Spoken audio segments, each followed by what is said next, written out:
Hello, girls. Welcome, welcome, welcome to a very special edition of Beyond the Shop and also for Sequins and Sand because this is Melanoma Week. And I'm joined, everything is always opposite, by the beautiful Tamra Betts today, a very, very special guest. I'm so honored to have Tamra here because we are going to share with you, and I've already got tingles thinking about it. We have to help each other get through this, Tamra. We are going to share a very special story about melanoma, about Emma, Tamra's daughter.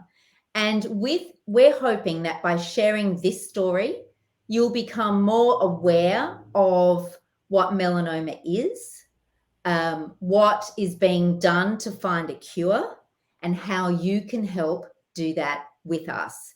So, to help find that cure. So, we are going to start off by saying, well, I am. Hello, Tamra, and welcome to this chat today. Welcome. Hi, Anita, and everyone else watching.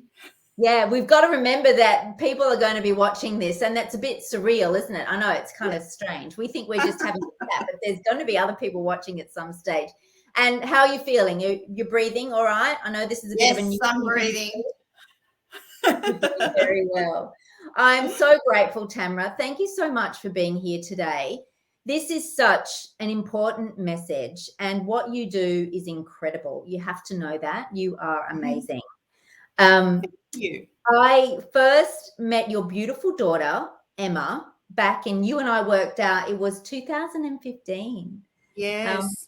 Which is a while ago now. Yeah. And I just remember the immediate connection and the beautiful warmth that we had when we first met and subsequently during our friendship. I remember some people describing Emma as a force of nature, and I certainly can concur with that.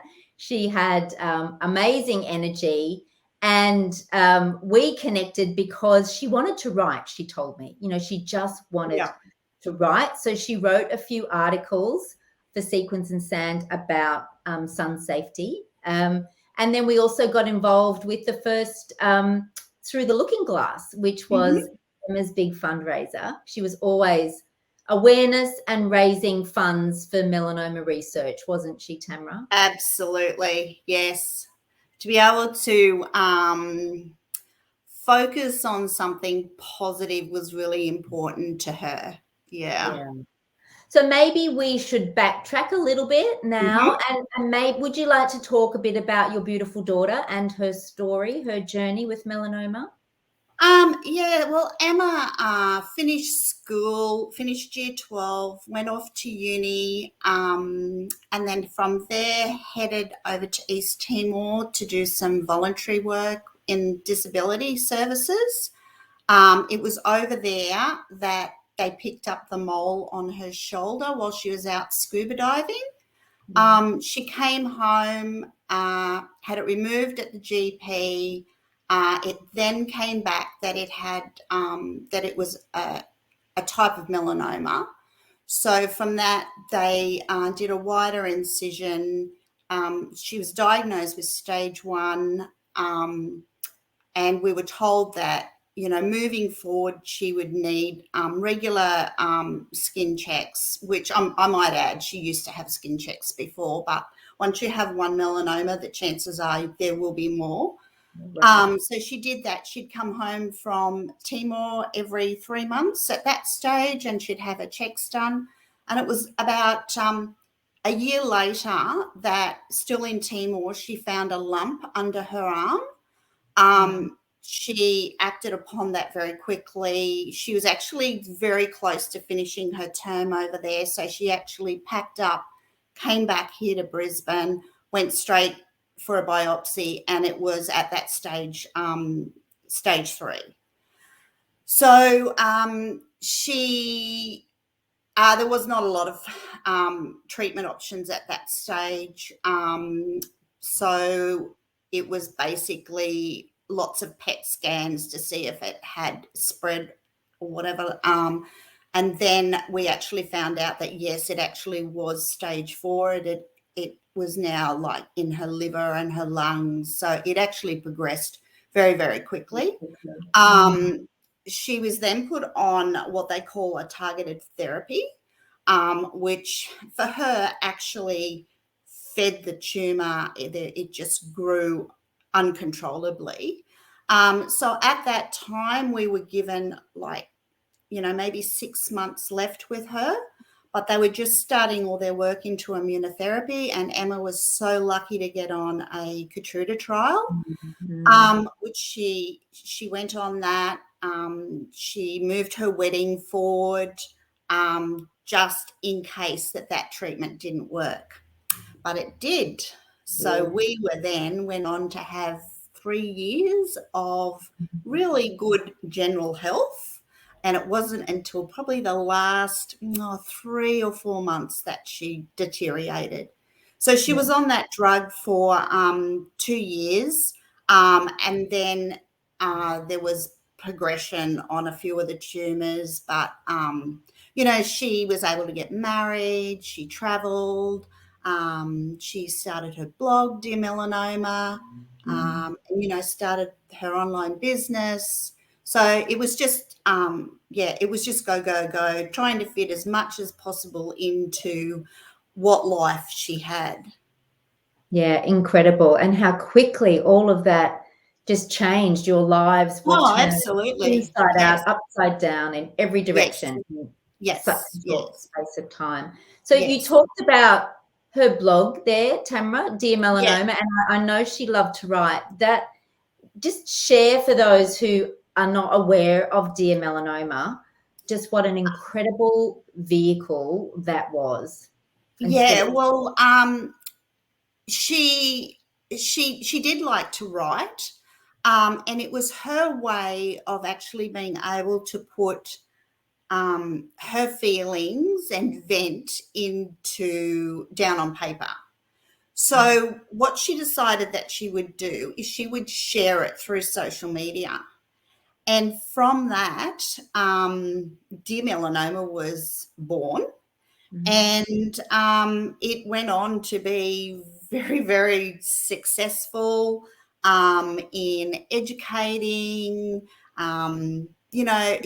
She was very raw. She would tell it as it was. Like a lot of times we would actually, by reading her blogs, we would actually be able to get more of an insight into how she was going than just sitting talking, face to face. But so Emma blogged right through to her passing, and it was at that point that Leon and I decided that no, we would not take over from that. That was her thing. So it was at that stage, her Dear Melanoma, we used the Dear Melanoma Facebook page to post anything relating to melanoma, or, lots of people want to know how we are, what's happening in our lives. So we do that through her Facebook page. Yeah, incredible. And you're amazing to just be able to do that. And I know I shouldn't say just, an enormous transition to get your head around, how do we handle this? How do we do it? Dear Melanoma just took off, didn't it? It was stellar. Like, it was out into the universe. So many people connected with Emma's story and Serge's story too, and your story. Everyone was in that. But through having that amazing reach and network and following, then you are able to introduce other things, like raising awareness, raising funds, and Love Emma as well off the back of that, which is, this is where it went beyond her, and it still goes beyond her to an incredible legacy.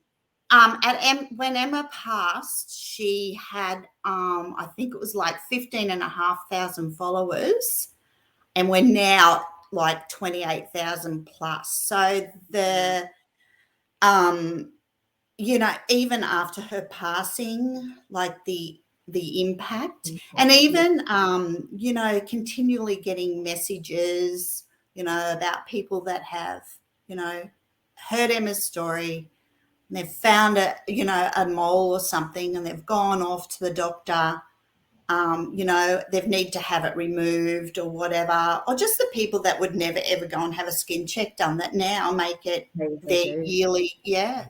Think of the lives she saved, Tamra. Oh, Just absolutely. all of that. Absolutely. Yeah. Incredible. Yeah. So Yeah. speaking of saving lives, have you, just because this is about melanoma awareness as well and talking about melanoma itself, I know you've got your hands on some stats, and can you just share with us what you know about that, about melanoma itself? Yeah. Well, this is actually from the Melanoma Institute site, Yeah. and their latest facts and statistics. And it's expected that 16,000 people will be diagnosed with melanoma each year. In Australia? Yeah, in Australia, and every 30 minutes someone is being diagnosed. An estimated 1,300 people will die from melanoma in Australia this year. And one of the really frightening factors is that it's the most common cancer affecting 20 to 39-year-old Australians. Yeah. It's, third most common cancer in Australian men, and also the third most common cancer in Australian women after breast cancer and colorectal cancer. So yeah, it is actually really frightening. It is frightening. One of Emma's the things that she actually did, she's very proactive in speaking to young people at schools, prior to kids going off on schoolies and, things like that. So. Yeah, I remember being completely shocked by that it was the number one cancer, causing death among people in their early 20s. Yes. That is just staggering. And Yeah. so many of us think of melanoma as being an older person's cancer, Yes. because as you age, more exposure to the sun, the risk factors go up as you age. But we need to know that we have to start young with this. It's not just for the old. Yeah. It's and I mean, prior to Emma's diagnosis, we heard of melanoma. Yeah. But we knew nothing about it, nothing about it at all. And we were shocked when, we found out the extent. And because I think in a lot of people's minds is you get it cut out and you're okay. Yeah. But, it's just not that. Place. Yeah, absolutely. So, a lot of Emma's work and now yours, you have taken on her wish, part of her legacy, which is to continue on. She was such a big advocate for research, wasn't she? Yes. She wanted others to benefit from what she went through to help find a cure for this horrible cancer. Yes. Do you want to talk a little bit about how that happens now? Well, all the profits from Love Emma on the online shop all go to the Institute, as well as any fundraising that we do, through with our past fundraising events, which Emma started through the Looking Glass. The Melanoma Institute has named a scholarship in her name. So it's the Emma Betts PhD scholarship. And we support with our fundraising and our sales from our profits from the Love Emma. So we support a research student doing this PhD, and they work alongside some of the gurus at the Institute, where all the amazing research is happening at the moment. And so this actually funds this to be able to happen. And because it was so important to Emma to find a cure, clinical trials, anything to, she was lucky to be able to extend her life. So everything that, every little bit of dollars goes back into that scholarship. Yeah, that's extraordinary. Yeah. And have you had any feedback on have they had some breakthroughs through that Oh, yeah. scholarship? Well, Jordan Conway is the recipient at present, and he has done some amazing work, which kind of covers very much like Emma's issue with melanoma, in that he's been actually investigating why some people respond to treatment and others don't, or why some have a partial response, which was Emma. She only had a partial response. And just the beginning of this year, he actually presented a paper to a big international melanoma at a conference. So he's doing really, really great work. We keep in contact with Jordan, and the Institute constantly keep us up to date with what is going on, and we share that through Dear Melanoma and the Love Emma Facebook as well, just so that people know what we're doing with our money. Yeah, that's really important. And so, Tamra, does that change every year? Does the scholarship roll over to somebody else, or does it stay with that person for a It's bit at of the moment time? Jordan has it. So he was the recipient in 2019, and Right, he is continuing with it until he's finished what he's actually doing, and then it'll be handed on to someone else. right. So Fantastic. it's up to the Melanoma Institutes, that they pick the recipient. Right, and then they determine how long that stays with that recipient, Yeah. depending on the Yes. nature of the research they're doing, I guess, and Yeah, what that's stage right. they're at. Yeah. Yeah, well, that's So, fantastic. yeah, I suppose, they don't want to be pulling someone off when they're halfway through Yeah. institute the actual research. Absolutely. So you talked about a couple of things there, the Dear Melanoma and Love Emma. So I'm just going to share my screen because I think that there will be so many people watching who want to know more about Emma's story, but also how they can help with the funding of the research, Yes. and so that we can find a cure for this insidious cancer that affects so many people. Just bear with me while I share Yeah, the you're right. screen, and we'll show them where to go. There we go. So now, what do you see, Tamra? Do you see the Dear Yeah, Melanoma? melanoma. Great. So Yeah. there's beautiful Emma, and that was her favorite quote. I remember that being up there Yes. for a very long time. There she is. And that's where you talk about, transitioning the blog. Yes. And then up the top here, so there's lots of different things that you can still investigate. But this one here, if we click on the shop, that takes us to Love Emma. And just tell us a little bit about Love Emma and what you do in Love Emma, Tamra. Okay.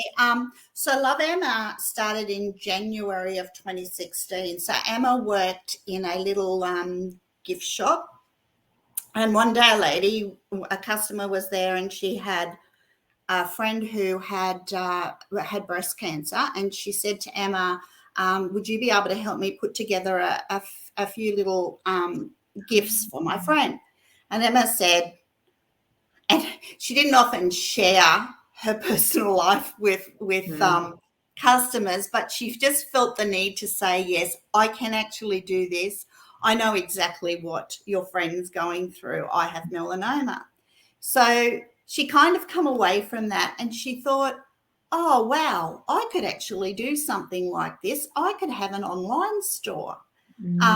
So her boss at the time supported her very much in helping her get that set up. So it was hard for her to start off with, because she wanted to make lots of money really, really quickly. And I remember her saying to me, "Oh, Mum, I think I'll just close it down. It's going to be too difficult." And in 2017, when she really became really unwell, I actually said to her that I was going to keep Love Emma going. And she kind of had a bit of a laugh at me because I have no like retail background whatsoever. And she said, "Oh no, you'll never be able to." Well, I've done it. Proven her wrong. I wonder where she gets her very wrong. Yeah, it's good on you. So I did suspend it just shut it down for a few months after Emma's death, and then I got it up and going again, and it's doing really, really well. Where I'm so proud of it actually. But so I've kind of Emma started it purely with like care packages. Where I've kind of taken it, and she would sell a few single items, individual items, but I've kind of taken it one step further where I can actually give people the option of customizing their own box. Fantastic. Yeah, so everything's bought here in Australia.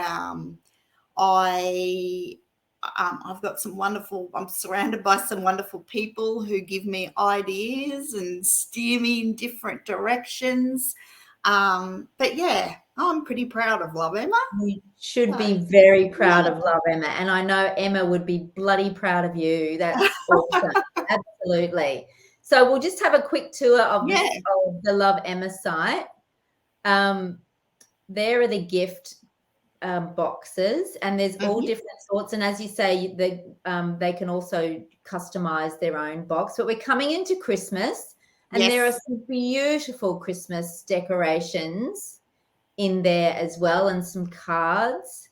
They're very, very thoughtful. Oh, there's the Sunbella stuff. Yay! Yeah, they do a great job too. They're still going from strength to strength. They are things. Oh, just lovely. And 100% of the profits from Love Emma goes to the Melanoma Institute to fund that scholarship, which is absolutely amazing. So from here, you can also go back to see the Dear Melanoma blog and know a little bit more. I just think that's extraordinary. You are extraordinary, Emma. Emma is extraordinary. I'm not going to say Emma was extraordinary, because Emma is extraordinary. And, absolutely, yes. Yeah, this is a testament to that. I can't thank you enough. I'm going to put some links in the discussion to the Melanoma Institute. So if people would like to go and donate there off their own bat aside, so we'll put the link where they can go there to support the scholarship. And also I'll put a link to the store for Love Emma as well, and Dear Melanoma. Is there anything that you would like to leave our audience with, the people who have tuned in today? Just get your skin checked. A simple message that can make a big difference. Cover up. Emma used to always say, sun's not an enemy. It's there to be enjoyed, but you just need to think about things that you do when you're enjoying it. Yeah, and respect it, right? And respect it. That's it. Yeah. Look after the skin you're in. Yeah, absolutely. Well, Tamra, thank you so much. I have thoroughly enjoyed Anita. And thank you for putting yourself out there to tell the story. It's quite an incredible one, and I know that many of the women tuning in today will find out a little bit more information, and I'm sure many of them will give you the support through Love Emma or directly to the Institute. Absolutely. Thank you. You're welcome. And get your skin checked, girls. That's the number one thing. And all of your family, right? That's the number one step. Thanks, Tamra. Okay. Bye. Bye.